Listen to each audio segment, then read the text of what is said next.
नमस्कार दोस्तों, आप सभी का स्वागत है हमारे YouTube चैनल इंडियन स्टूडेंट से। तो इस वीडियो में हम लोग परसेंटेज टॉपिक शुरू कर रहे हैं। मैथ्स में परसेंटेज टॉपिक, जिसका ये पहला भाग है। अगर आप BHU एंट्रेंस एग्जाम दे रहे हैं, BHU BA LLB बीकॉम के लिए सबसे ज़्यादा प्रश्न जो है परसेंटेज टॉपिक से आते हैं। इसके अलावा SSC देंगे, रेलवे देंगे और UP SSC की जो परीक्षा होगी वहाँ भी 50 प्रश्न जो है मैथ्स के आएंगे। तो परसेंटेज टॉपिक्स में इस वीडियो में हम लोग जितने महत्वपूर्ण फॉर्मूले हैं उसको देखेंगे, जहां से प्रश्न जो है जिस फॉर्मूले पे बनते हैं और किस टाइप के प्रश्न बनते हैं। तो पहला सीधा सा कॉन्सेप्ट है, अगर किसी संख्या का परसेंट हो यानी x% हो तो उसका मतलब होता है x100। x100 का मतलब होता है x% बराबर x/100। इसको पिछली वीडियो में बताया भी ना चुका है। जैसे 5% बोले तो 5/100 इस तरीके से लिख सकते हैं आप। तो यहाँ पे अगर x% बोला तो x100 यानी x% इक्वल टू x/100। ये पहला कॉन्सेप्ट है परसेंटेज का। किसी भी संख्या को x/100 लिख सकते हैं। दूसरा क्या प्रश्न बनता है किस तरीके से कि वस्तु के दाम में, किसी वस्तु के दाम में R% की बढ़ोतरी होने पर व्यय यानी खर्च पहले जैसा हो। कोई वस्तु है, उसके दाम में ये रेट में R% जो है बढ़ जाए तो व्यय हमारा पहले जैसा, यानी जो हम खर्च करते थे एक्सपेंडिचर, वो जो है पहले जैसा हो। तो उसके लिए जो फार्मूला यूज करेंगे R/100 प्लस R गुणे 100 मल्टीप्लाइड बाई 100%। यानी पहले आप मान लीजिए 10 रुपए किलो के हिसाब से 10 किलो चीनी लेते थे तो आपकी व्यय खर्च आता था 100 रुपए। अब इसका दाम जो है बढ़ गया R%, या मान लीजिए 11 रुपए 1 किलो का हो गया। तो 10 किलो चीनी लेंगे आप, कितने का हो जाएगा? 110 रुपए का। तो यहाँ पे जो 10% का डिफरेंस आया इसको मेंटेन करना है, यानी इसको 100 करना है। तो हमें क्या करना होगा, हमें चीनी की मात्रा को घटानी पड़ेगी। मतलब 10 से या तो 9 किलो ले लें हम तो 99 रुपए हो जाएगा। तो ये चीज हमें करना होगा कि जो हमारा चीनी की मात्रा या किसी वस्तु की मात्रा है उसमें कमी करनी पड़ेगी। तो यही कमी के आधार पर ये इस तरीके के प्रश्न जो है बनते हैं। तो ऐसे प्रश्न जो है बहुत पूछे जाते हैं। तो वस्तु के दाम में R% की बढ़ोतरी होने पर व्यय यानी खर्च पहले जैसा हो, इसके लिए इस फॉर्मूले का यूज करते हैं। इसमें आप सीधा सीधा ये फार्मूला आपको याद है तो जितना भी परसेंट दे, 5% दे, 5% बढ़ गया, 10% बढ़ गया, 12% बढ़ गया, तुरंत इस फार्मूले पे आपको रख लेना है 112 गुणे 100। शॉर्ट मेथड, मुश्किल से 5 से 10 सेकेंड में आंसर आपके सामने हो जाएगा। ये फार्मूला आपको याद होना चाहिए। ठीक, अब यहाँ दाम में बढ़ोतरी हुई, भाई दाम तो घट भी सकता है। तो घटने की स्थिति में दाम में R% की कमी हो जाए तो व्यय पहले जैसा हो, यानी दाम में अगर घट जाए तो हमारी वस्तु की मात्रा जो है बढ़ जाएगी। तो जो क्या होगा, व्यय जो है पहले जैसा होना चाहिए। तो अगर R% की कमी हो जाए तो फार्मूला क्या यूज होगा, जहां पे प्लस है यहाँ पे सिंपली आपको माइनस कर देना है। R/100 minus R multiplied by 100%। ठीक, सीधा सा कॉन्सेप्ट, प्लस माइनस। R% बढ़ोतरी, बढ़ोतरी का मतलब प्लस तो नीचे प्लस, कमी का मतलब माइनस तो नीचे minus. R/100 plus minus R गुणे 100। बस यही दोनों कॉन्सेप्ट पे आपको कई सारे सवाल हो जाएंगे। फिर तीसरा आता है, चौथे टाइप में सवाल आता है जनसंख्या से।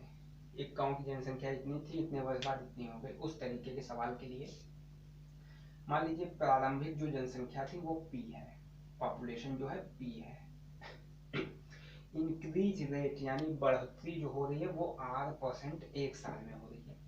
R% एक साल में हो रही है। तो यहाँ दो तरीके से सवाल पूछे जा सकते हैं। एक तो n वर्ष बाद जनसंख्या क्या होगी, दूसरा n वर्ष पहले यानी 5 साल बाद जनसंख्या क्या होगी, 5 साल बाद जनसंख्या क्या होगी, या 5 साल पहले जनसंख्या क्या थी।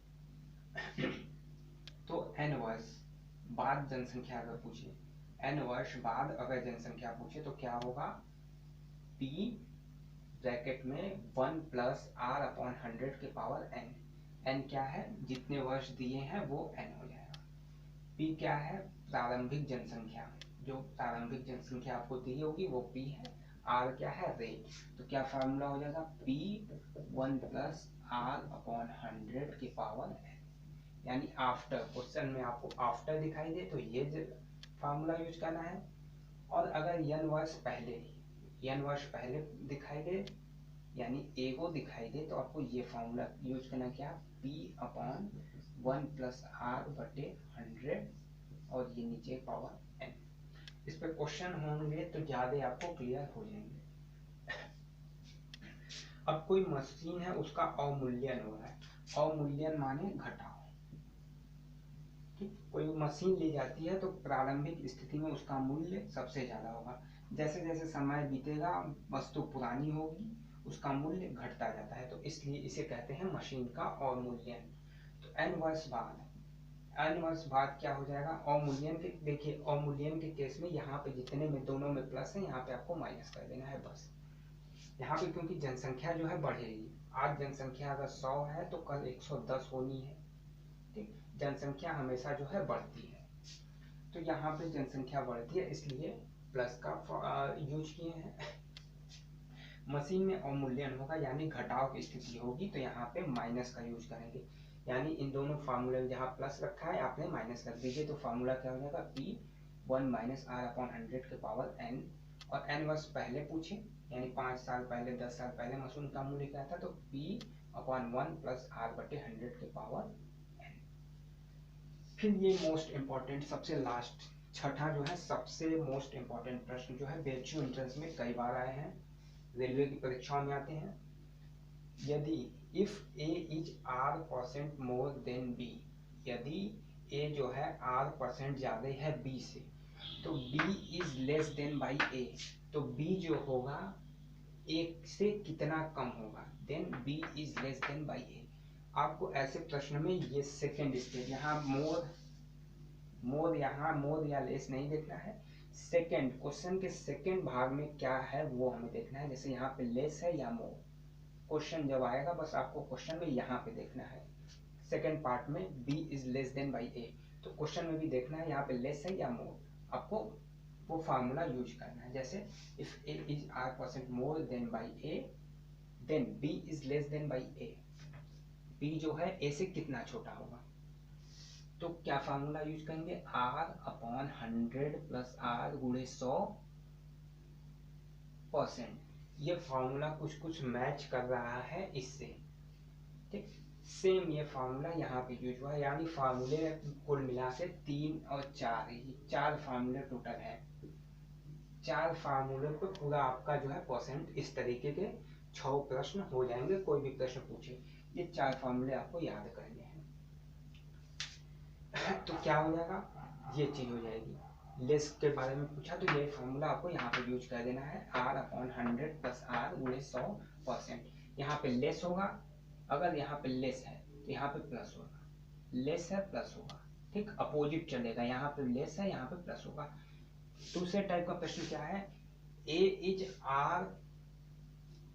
r% लेस, यहाँ पे मोर है तो यहाँ पे less, a is r% less than by a, then b is more than by a, यहाँ पे लेस था यहाँ पे मोर हो गया, तो यहाँ पे जैसे ही मोर होगा यहाँ पे प्लस की जगह यहाँ पे माइनस हो जाएगा, सेकेंड फार्मूला इसका ये formula r upon 100 minus r multiplied by 100%।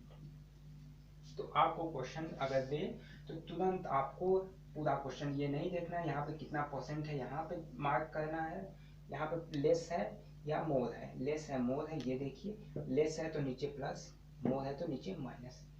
तो ये 5-6 जो है परसेंटेज के फार्मूले थे, इस पे आगे जो है कई सारे प्रश्न कराएंगे, सब फार्मूलों पे प्रश्न कराया जाएगा, इसके प्रश्न जो है मैक्सिमम करा दिए जाएंगे, जो बेच्यू एंट्रेंस में आने की पूरी संभावना है, इस तरीके के प्रश्न जो है आएंगे। वीडियो कैसी लगी हो अपना कमेंट में अपनी फीडबैक को जरूर दें। धन्यवाद।